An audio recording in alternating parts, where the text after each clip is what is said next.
कागद कोरडा झालाय झाला.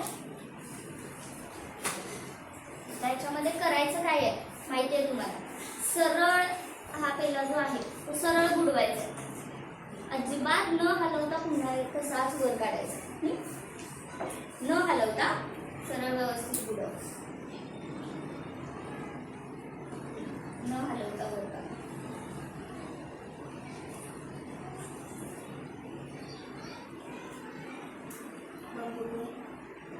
काय का कोरडा आहे ना, बरोबर.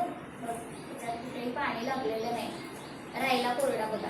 बरोबर आहे की म्हणजे हवा जागा कोणी व्यापली, वायूने जागा व्यापली होती. आणि जे पाणी होतं ते आत जाण्याचा प्रयत्न करत होतं, पण अडवलं कोणी त्याला, वायूने. म्हणजे इथं द्रव्य कुठलं आलं, वायू. बघा या प्रयोगाद्वारे आपण समजून घेतलेलं आहे की हे जे द्रव्य आहे, ज्या गुणधर्म पदार्थांचे आकारमान या पाठामध्ये जे द्रव्य आपण शिकलो आहोत ते द्रव्य इथं काय कुठल्या स्वरूपात आहे, वायू या स्वरूपात आहे. आता तू काय करायचं, सरळ बुडवायचं, थोडंसं तिरकं करायचं, मग वर काय.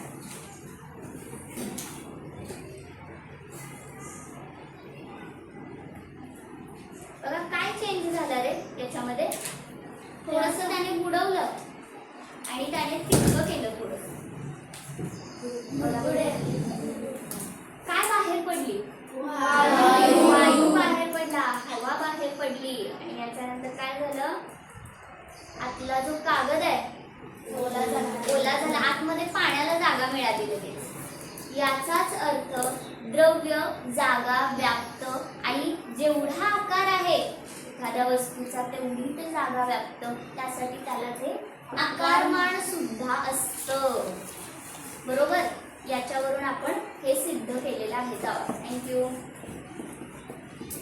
आता पदार्थांचे गुणधर्म आकारमान याच्यामध्ये आपण द्रव्य बघितलं, द्रव्य जागा व्याप्त. द्रव्यापासून पदार्थ बनलेले असतात, त्या पदार्थाच्या 3 अवस्था असतात, स्थायू, द्रव आणि वायू.